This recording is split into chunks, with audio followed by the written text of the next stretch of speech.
Vijayawada central MLA bonda ఉమామహేశ్వరరావుకు వ్యతిరేకంగా గత ఎన్నికల్లో ప్రచారం చేశాడన్న కోపంతో మున్సిపల్ అధికారులను ఉపయోగించి వైసీపీ కోఆప్షన్ మెంబర్ దళిత నేత నందెపు జగదీష్ చంద్ర భవనాన్ని జేసీబీతో కూల్చివేసిన కక్ష సాధింపుకు నిరసనగా సోమవారం శిరోమండనం చేయించుకున్నారు.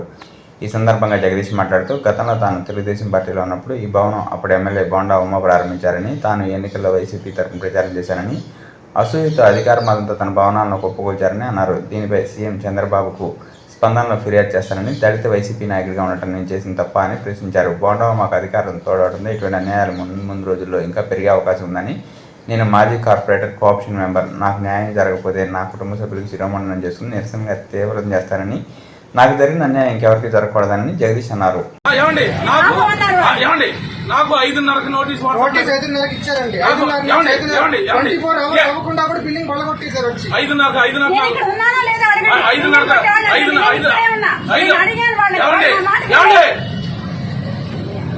నాకు నోటీస్ ఇచ్చాడు. నా వాట్సాప్ లో ఉంది, లాయర్ గారు చూపించమన్నాడు. నేను చంద్రబాబు నాయుడు గారిని కలిసిన, పవన్ కళ్యాణ్ గారిని కలిసిన, తిరుమల గారిని కలుస్తున్నాను, మహాశయ రాజేష్ గారిని కలుస్తున్నాను. ఆయన ఎవరో జగన్ గారు నాకు అందరూ తీసుకెళ్తానని అంటారు. మరి నాకు సహాయం చేసి మీరు అందరూ వచ్చిందండి. ఇవన్నీ కూడా పంపించండి. రేపు నేను చంద్రబాబు నాయుడు గారి దగ్గరికి, పవన్ కళ్యాణ్ గారి దగ్గరికి ఆల్రెడీ లోకేష్ గారికి మెసేజ్ పంపించాను. తెలియదు నాకు వైసీపీలో నాకు ఈ అవమానం జరుగుతుందని చెప్పేసి నేను చేసిన నాని గారికి ఫోన్ చేశాను. ఫోన్ ఎత్తట్లేదు, పారిపోయాడు. వెల్లంపల్లి గారు ఆఫీస్ తీసేశాడు. అన్నయ్య ఫోన్ చేశా. నాకు ఈ సహాయం చేసి ఈ స్థితిలో చేసి నువ్వు చేసుకోవాలని చేసిన దానికి చేసిన కూడా టీడీపీ పెద్దలే చేశాడు. ఒక యువ నాయకుడు, మాజీ ఎమ్మెల్యే, నువ్వేం కంగారు ప్రభావం, నేనున్నా, నేను చంద్రబాబు నాయుడు తీసుకెళ్తా. చంద్రబాబు నాయుడు తీసుకెళ్ళావు. బోనం వేసిన కాళ్ళు పట్టుకున్నా వద్దు, చంద్రబాబు నాయుడు గారి కాళ్ళు పట్టుకో. నువ్వు ఎల్ఈడి లైన్ ఒక ఆటో కొనుక్కో. నీకేం ఇబ్బంది, ఆటో కొనుక్కొని నువ్వు ఆ ఎల్ఈడి పెట్టుకుని నీకు జరిగిన అవమానం చూపించానని అంటారు. నేను సుదీర్ఘకాలం టీడీపీలో ఉన్నాను. ఇతను ఏ రోజు కూడా పార్టీకి క్రమశిక్షణ లేదు. గెలిచిన 3 శుక్రవారాలకే మినిస్టర్ పదవి లేదని చంద్రబాబు నాయుడు గారు కాపులు పొందుకోవచ్చారని చెప్పాడు. ఆర్టీఓ ఐఏఎస్ ఆఫీసర్ సుబ్రహ్మణ్యం గారిని కొడతానికి వెళ్ళాడు. నేను మంచి సలహాలు చేశాను. ఏది ఇతను చేసిన మోసాలకు ఒక పారిశ్రామికవేత్త కేసులు పెట్టించాడు. ఆ పారిశ్రామికవేత్త చంపేస్తాడని ఆ పారిశ్రామికవేత్త చంపేస్తాడని చూస్తూ ఉంటే నేను కాపలా ఉన్నా. నువ్వు మాదిగోడివి, నువ్వు మాదిగోడివి, నువ్వు వెనకాల ఉండి ఎస్సీ ఎస్టీకి తెచ్చి పెట్టిద్దామని చెప్పేసి ఆ పారిశ్రామికవేత్త అని చెప్పాడు. ఆ పారిశ్రామికవేత్త ఎందుకు చంపేస్తున్నాడు సార్ అని అంటే, లేదు 70 కోట్లు తినేశాడంట. ఆ పారిశ్రామికవేత్త దగ్గర 70 కోట్లు తినేశాడంట. ఆయన పగబట్టాడు. ఆయన వల్ల ఒక అతను చచ్చిపోయాడు, వైసీపీ ఒక అతను చచ్చిపోయాడు. ఇవన్నీ గమనించి బోండా ఉమామహేశ్వరరావు ఒకటే చెప్తున్నాను, నేను నీకు అన్యాయం ఏం చేశాను? నువ్వు గెలవటానికి నేను మల్లాది విష్ణు గారిని, అలాగే గౌతమ్ రెడ్డి గారిని ఓడించాను. గౌతమ్ రెడ్డి గారు ఇలా చేయలా, మల్లాది విష్ణు గారు ఇలా చేయలా. ఇవాళ వైసీపీ పార్టీ నాకు అండగా నిలవలా. మల్లాది విష్ణు గారు అండగా నిలబడ్డారు. నా బిల్డింగ్ చూసి వచ్చేదా, నేను ఊళ్ళో లేను, నన్ను చంపేస్తాను, శిరోమండలం చేస్తాను. నాకు హ్యాపీ లేదు. బోండా ఉమామహేశ్వరరావు సుమకానందం పొందు, ఏమేం పర్వాలేదు. ఇవన్నీ బెదిరించడానికి ఏంటో తెలుసా? మాస్టర్ మైండ్ అని స్కూల్ ఉన్నది, ఆయన పగలగొట్టిస్తాడంట. ఆయన 15 లక్షలు 10 లక్షలు ఇచ్చాడు పార్టీ ప్రచారానికి. బస్సులు పంపించాడు 2014లో. ఏంటంటే ఇవన్నీ భయపెట్టి పోలీస్ ఆఫీసర్ల పోస్టింగ్లు, ఏఈల పోస్టింగ్లు ఏంటంటే 5 లక్షలు 10 లక్షలు బేరం పెట్టుకుంటే ఎవరు వెళ్ళొద్దు. నేను అండగా ఉంటా వైసీపీ నాయకులకి. నాకు ఇది చేసిన టీడీపీ వాళ్ళే నాకు అండగా వైసీపీకి నేను పెట్టుకో, అవన్నీ పెట్టుకోమని చెప్పారు. నేను అండగా ఉంటాను, నేను తిరుగుతాను.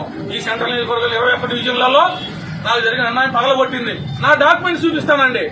నేను తప్పు చేస్తుంటే ఈ విధానం కాదు కదా. నాకు 24 గంటలు నాకు పర్మిషన్ ఇచ్చి 8 గంటల్లో 9 గంటలు అధికారులకి బుద్ధి ఉండాలి. ఆ అధికారులతో పని చేశాను. అధికారులు చాలా మంచి వాళ్ళు. అధికారులు ఒత్తిడి కూడా అవ్వకండి. అధికారులకు నేను అండగా ఉంటా. నేను చిన్నవాడినే కానీ అండగా ఉంటా. ఎందుకు అండగా ఉన్నానంటే శుద్ధుడి నేను రాజకీయ, నేను కార్పొరేట్ గా పోటీ చేశా. ఇప్పుడు నేను ఆప్షన్ నెంబర్నే పోలీస్ ఆఫీసర్లో. ఇక్కడ పోస్టింగ్ తీసుకోబాకండి.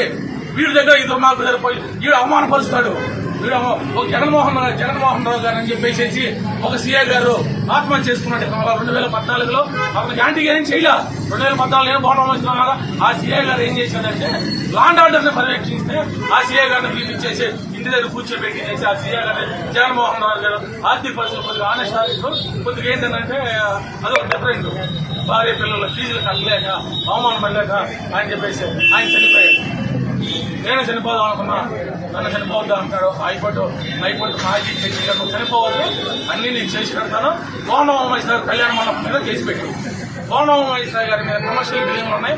అయినా నాకు ఎలా తెలుస్తుందంటే ఆ మున్సిపల్ అధికారి ఏమంటాడేనంటే మంగళవారం రా, అతను అఫిడవిట్ లో ఇచ్చిన నీ కాగితాలు ఇస్తాను జగదీష్, సోది కబుర్లు చెప్పొద్దు. 13వ తారీఖు నేను వెళ్ళి స్టే తీసుకోమన్నాను. ఎదవా స్టే తీసుకోమని తీసుకెళ్ళి ఏమవుతుంది అని నేను కొనుక్కున్నాను కదండి, నాకు స్టే ఎందుకన్నా. ఇదే భవన హోమేశ్వర గారు ఈ స్లాబ్ వేయించాడు, ఇదే భవన హోమేశ్వర కూల్ చేశాడు. 2014 ఎంతమంది చెప్తాను ఆ దగ్గర ఉన్నాయి. ఒకటి మంచిగా ఎన్నో పేదలు చెప్పండి, మళ్ళీ పొరపడతాయేమో.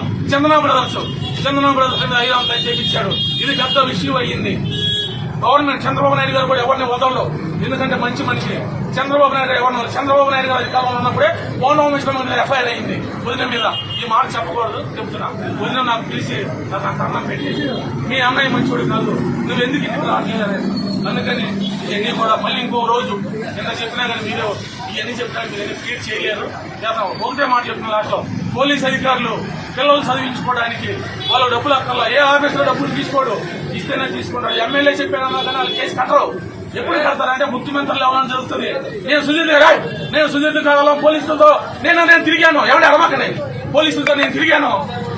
పోలీస్ ఆఫీసర్ని అరే అంట ఐఏఎస్ ఆఫీసర్ని తిట్టి ఈ బిల్డింగ్ కొలగొట్టించారంట.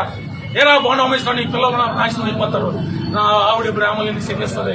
నీ శిరుసు 100 ఒక్కలు అవుతుంది, 1000 ఒక్కలు అవుతుంది. నేను తప్పు చేసి వస్తే మా ఆవిడ నీ సిరుసు 1000 ఒక్కలు అవుతుంది అన్నాడు. జనకి 1000 ఒక్కలు అవుతుంది, 3 ఒక్కలు అయితే కుట్లు వేయించుకుంటా, 1000 ఒక్కలు అయితే ఎక్కడ నేను కుట్లు వేయించుకుంటాను అది నా భార్య రైతు. అలాగే భగవంతుడు ఉన్నాడు, న్యాయ దీక్ష చేస్తాను. పోలీస్ ఆఫీసులు కరెంట్ టీఈలు ఇక్కడ పనిచేయొద్దు. నీతిగా మీకు 70,000 రూపాయలు జీతం వస్తుంది. వాడు పోలీస్ ఆఫీసర్ని ఐఏఎస్ ఆఫీసర్ నాకు ఐఏఎస్ ఆఫీసర్ చెప్పాడు, నేను కార్పొరేటర్నే కదా, నేను ప్రజాప్రతినిధే కదా, వాడు గెలవడం కోసం నేను ఇవన్నీ చేసి నేను నన్ను చంపేస్తాను, నాకు శిరోమండలం చేపిస్తాను అంటున్నాడు. నా కుటుంబం మొత్తం చేసుకుంటాం, వారానికి వస్తాను, నెలకు వస్తాను, ఇక్కడ చేయించుకుంటాము. ఈ పగలగొట్టింది డాక్యుమెంట్లు అన్ని కూడా చంద్రబాబు నాయుడు గారికి, హైకోర్టు జడ్జి గారికి అన్ని చూపిస్తాము.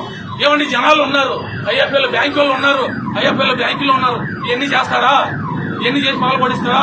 టైం ఎవరు ఆఫీసర్లో మిమ్మల్ని ఏమంటలేదు, ఆఫీసర్ మీరు మిమ్మల్ని ఏమనకూడదు.